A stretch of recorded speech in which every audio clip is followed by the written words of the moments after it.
Good morning, readers. Welcome back. So, today we are going to practice more strategies we can use as readers as we go off on our adventures. Before we do that, I thought we would just take a quick review of what we've already learned. We learned that readers get a good sneak peek and they look at where the story might be taking place and when and what might be happening.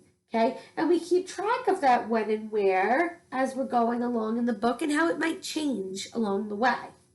Okay, we also might predict what might happen next. So maybe this might happen because writers normally don't just put things in books that aren't important for the reader, right, as they're writing.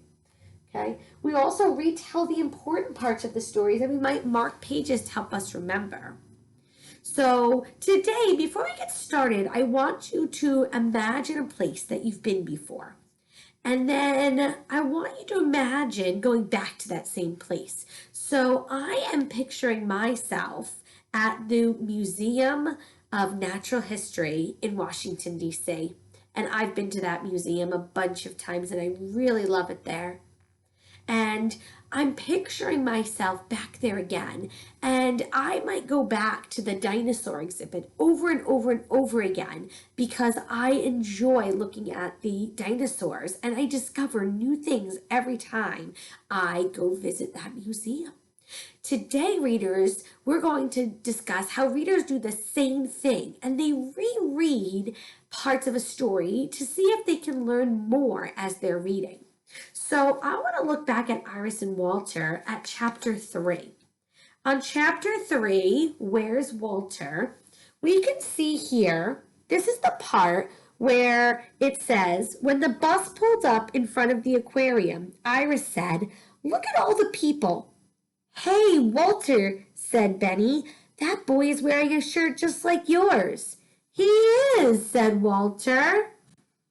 As I read this again, I can think to myself, oh, I bet the author wanted us to start thinking to ourselves, I bet this is important because he's the only boy with a shirt that's colored the same as Walter's, and I bet that's going to have something to do with the story. And did it have something to do with the story? Do you remember? It sure did. It ended up being really important, right? So now let's practice that together. Here we go. Walter could not say a word. He watched the angelfish swim and shimmer, the hermit crab scurry, and the seagrass sway.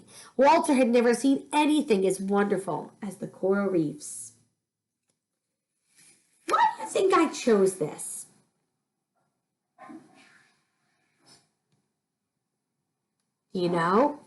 I chose this page because as readers, it's important to realize that that's why he never noticed when he was lost.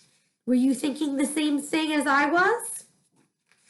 When we look ahead in the story, we can see here on page 39, they discovered Walter and he had no idea he was lost because he had been staring at that coral reef the entire time. Wow, I didn't even notice the first time I read this that Walter must have not realized he was lost because he was staring at the coral reef. You can see how important it is, readers, to go back and reread books to learn more and to discover new things.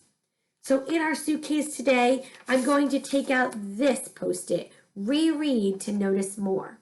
Today, when you go off to your book nooks, I want you to choose a book that you've already read and see if you can notice something new that you didn't notice the first time. Are you ready? Off you go.